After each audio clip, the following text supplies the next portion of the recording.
Happy winter solstice, everyone. Today is December 21st. It's the longest day or the longest night of in our area. So I'm down here. It's 8:45 in the morning, and it's now officially daybreak. We'll film the sunset tonight too. We've got a few questions about that winch setup on the tractor. And oops, hold on, I better face a different direction. You guys are getting all rained on. So we got a few questions about the winch setup.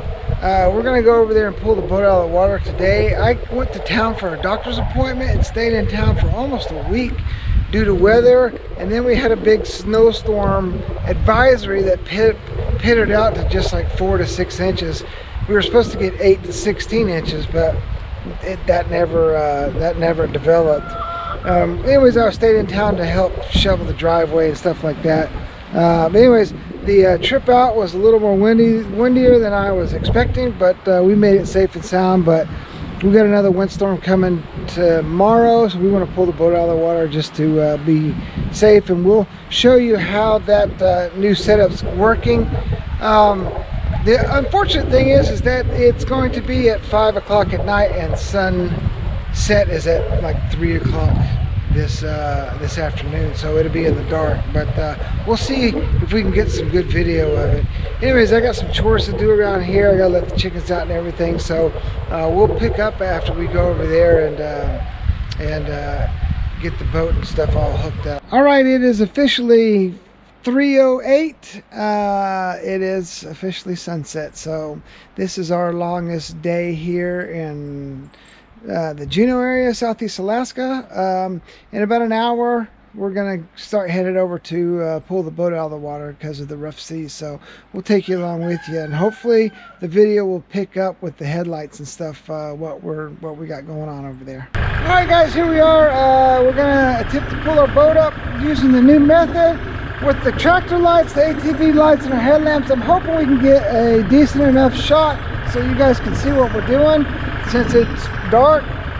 One thing that we'd like to bring to your attention that you can obviously tell,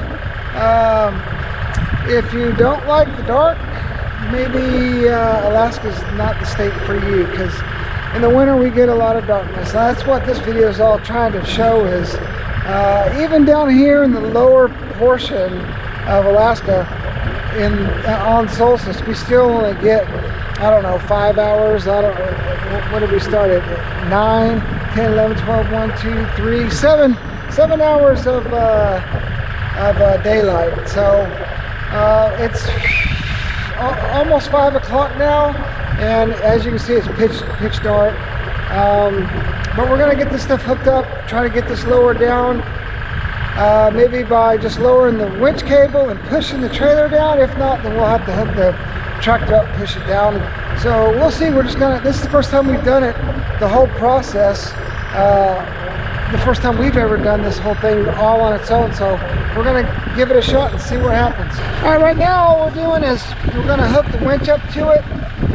So once we get the chock blocks or the big rocks behind the wheels, it doesn't go nowhere.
not a lot, but enough to get down here. All right, so this is a 12-foot tide.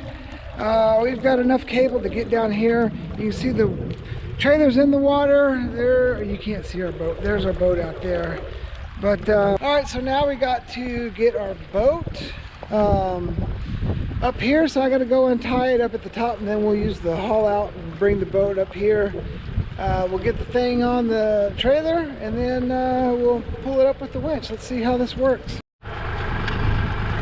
All right, we just untied our pulley system here. So now we take this down that way, and that brings the other knot that has the boat on it up to shore.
All right, see how much easier that is? Without anything on the front, the tongue was bouncing up and down. With this wheel on it, I just put the winch straight on the ground and then just roll it straight up. We are spooling up. Here, let me show you. We are spooling up tight on one side. So we're gonna chock it, unspool it a little bit, spool it back up to give us some more space, and then we'll pull it the rest of the way up. But that is so much easier than any other way we've done it before. So I like this method. I know a lot of people were like,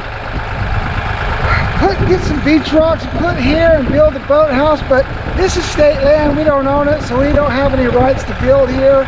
It'd be awful cool if we could, but we don't.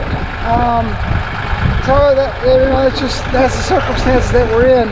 We could put the place, you know, put a place in front of our cabin and load it up there, but when you back out and if you got a good east wind and we face pretty much the east, you're just asking for waves to come crash in over the stern and lose a boat that way. So this is the most protected side of the island. That's why the majority of the people park the boats over on this side. So that's why we do too.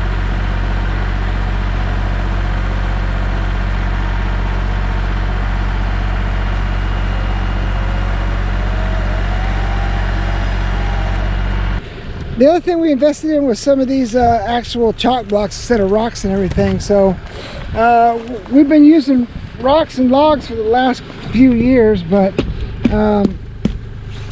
they're not just the best. And since it's an expensive boat, well, let's just splurge. So I think we spent don't know, 30 bucks on some chalk blocks. So did you like them? Yeah, I do. Were you like, hey, where'd you get these at? Hi. Did you show them Oh, and look what I got. I got a kayak. I brought it out last time I came, this last trip back out. Anyways, that's our method for pulling the boat up now. Hopefully this turns out on camera. I know it's dark as all get out, but this is when high tide is, and that's when we had to do it. And 12-foot tide's really about as low as we can go, maybe 11, because then past 10 we push into sand, and once we get the boat on the trailer, the sand just sinks. The boat just sinks the trailer wheels right down in the sand, and it's a nightmare messing with it. So anyways, we'll go over the winch plate and everything like that, the hitch, tomorrow when we get back to you know, when we have some daylight. It's the next morning. I wanted to show you the winch setup that we got on the tractor, because I had a bunch of questions about it last video that we did on it. So let's get straight to it. All right, so here's the receiver right here. It's just it's on a quick disconnect, and basically it's just a plate that's got a receiver on it. And then I bought a little hitch mounting plate for my winch, and the winch is a 8,000-pound Warren winch. Oh, Gunner's chasing the raven. Gunner, be nice to the ravens. They're our buddies. I replaced the braided steel cable for a nylon cable, because I got a question. You know, everybody's like, well, be careful, because, and then it is true, if the steel cables snap, there's a lot of tension on these. These are supposed to just fall to the ground if they snap, so that's why we upgraded to the nylon cable. But basically this is the setup. We went with a quick disconnect, so I can just, this is hooked straight to the battery, and then I can just hook this into that, and it just makes it super easy to take it on and take it off. The only downside is I don't have a quick disconnect for the battery if we're using the ATV for this, but with this new setup we shouldn't be using the ATV at all for this anymore. So there is that. So anyways, I just wanted to point this out to you guys, because I had some questions on it. Hopefully those questions have been answered. If they're not, just leave me a comment and I'll answer to the best of my ability. So I hope you guys have a great week and a very Merry Christmas, and we'll see you next week.